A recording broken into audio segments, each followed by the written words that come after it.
Hello everyone, sorry I haven't recorded in a while. Got today's video is on a product that I recently purchased. If you follow me on Instagram, you will have seen some photos that I've posted. I haven't really said what it is I'm doing the review or the video on, but it is the thing in this box. I'll open it up and we'll see what we got, which is great because there's an instruction leaflet covering the item.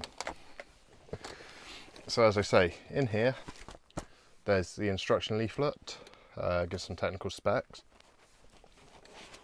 Next up we have the product itself. It is the Red5 Audio RV10 large diaphragm studio condenser microphone. The RV10 is a multi-pattern microphone, which I'll explain more once I have it set up. Also in this case, we have a windscreen that just slides over the top. Take that off for now. And to allow it to be mounted to a microphone, because as you can see it's a large body, there's not a standard clip that goes on it. And in studio situations you want to try and reduce any shocks getting to the microphone that can act as noise. So you get a shock mount. It's got the thread there, it's dual thread for small and large diameter threads on microphone stands. And basically, if I can get this to line up, it just screws in, get it right, then just tighten it down and it holds it in position. Set it how you like, and then it'll just hold it there and keeps the shock, or it reduces the amount of noise that you get coming into the microphone. The next thing that we have in this case is you do get a replacement elastic for the shock mount. They do go over time, so it's nice to have a spare in here. I think if I get to the point of needing to use this, I'll either email Red5 and see if they do spares available separately, or work out where I can get that elastic in that length, because it's not open, it's just one loop. And the last thing in here, you have keys, because it is a lockable carry case. The microphone's £150, which isn't overly crazy, but it's nice to be able to lock it up, keep it secure and everything. As you could probably see at the beginning when I showed you the case, it has got like egg foam or egg crate foam in the top, and it is a fully cut out foam case, so it all keeps it nicely in there. Anyway, now I will get the microphone set up, connect it to my mixer, and then I will do some recording with it set up there so you can hear how it sounds. Okay, this is the microphone set up and going into my mixer. I haven't got any EQ on this at the moment, so I will add some EQ and then you can see the difference. Okay, it's only a subtle bit of EQ, it's just trying to roll some of the low end of my voice off and add a little bit of high end in to increase the clarity to make it easier to hear what I'm saying. Okay, the microphone is a multi-pattern large diaphragm condenser microphone. It is multi-pattern, which is cardioid, which is in at the moment, means that any sound coming from the rear shouldn't be picked up, but anything coming around does. If you were to look on top of the microphone, looking down it, it should, or it would be a heart shape, which is where the cardioid name comes from.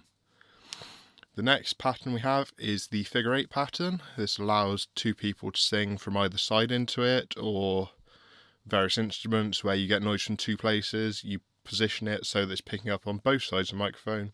Again, if you look down on top, it would be a figure of 8 that you see.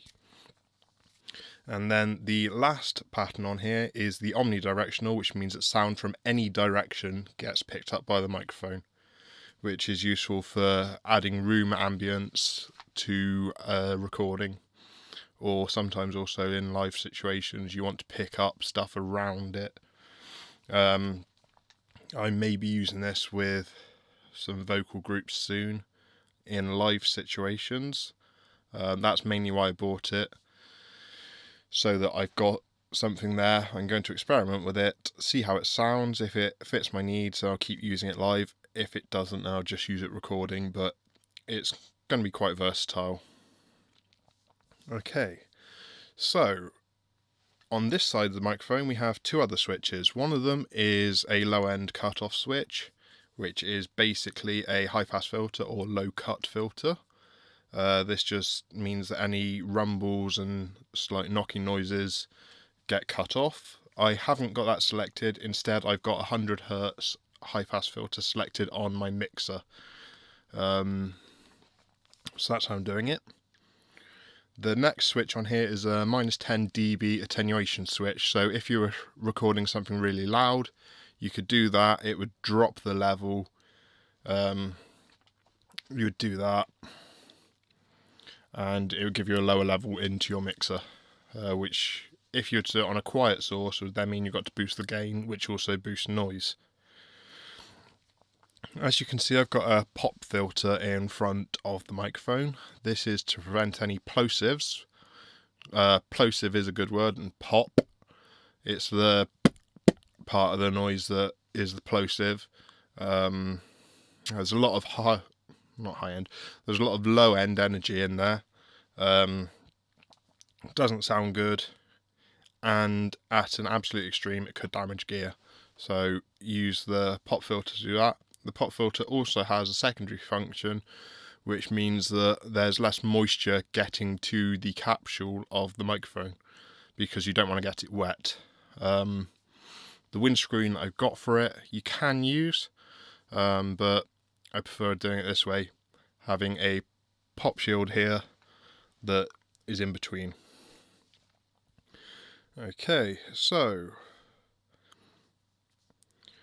the setup that I've used, it's got phantom power from the mixer. Phantom power is 48 volts. It comes from a mixer, or you can get inline plug-in phantom power adapters. It's an XLR connection into the microphone, so you've got to use an XLR lead for it.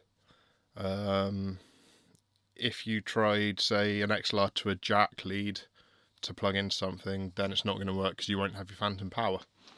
So if you have a computer and you want to record into it, some interfaces do provide phantom power. If not, you just get the little adapter and use that. Trying to think what else I was going to say about this. Yeah, it can be used for vocal work. It can be used for various instruments. I would say, being a large diaphragm condenser, it's generally used as a studio or recording mic, but I do know that people use them in live situations. As I say, I'm going to try it live, see what it sounds like. If it works, then I'm going to keep using it. If not, then I'm not. For anyone that's interested in the setup that I've got to record this, I've got this Red5 Audio RV10 microphone, XLR cable into my Behringer X32 digital mixer. That's got USB outputs, so I've got USB cable running into my iPad, which is running Aurea Pro, which is a multi-track DAW digital audio workstation. So it's got that recording into there, and it works really well. You can do various recordings that way. It means you don't have to lug a laptop around. The Red5 Audio brand, I have a couple of different microphones from them. Obviously this one, I've got the RV85 hanging microphones. They are really small diaphragm condenser, and I've used them on a couple of occasions, and they're really quite nice. I've got the RV215A speakers, the active speakers. They are really good for the price. I've got the headphones, and now this microphone, which is £150. For a multi-pattern condenser microphone like this, you're generally looking I can't think of any price off the top of my head, but double the price. So having one at this price is pretty nice, especially what you get with it. You get your lockable carry case, you get your microphone, you get the shock mount, you get the windshield. So yeah, that's a really good bargain for that. Hopefully I'll be using this for more singing, but I might just use it for talking head stuff. If I do use it just for talking, then a lot of the time I'm going to try and hide it out of camera shot. I've just got it showing in the camera now so that you can see it's here, and that's what I'm using. But it does block out this much area, so I want to do something where you can actually see me. Anyway, I hope this video's been interesting to you. If you want to find out any more about how I've connected this, or anything about microphones, the mixers, anything like that, I'll do what I can to help you. So if you want to leave a comment, it's down below. I'm just going to put a link to my last video up here and my channel up here. So if you liked it, click like, click subscribe, and if you want to keep notified of my videos, make sure to click the bell icon next to subscribe so that YouTube notifies you when I upload videos. I'm not the most frequent uploader, but I like to do it every now and then. I'm trying to get more active and set myself a bit more of a challenge to upload more regularly, but quite often life gets in the way, so I just need to make that time to get the videos out here. Anyway, thank you for watching. Goodbye for now. I'll catch you later, and I'm Chris Plater. Bye.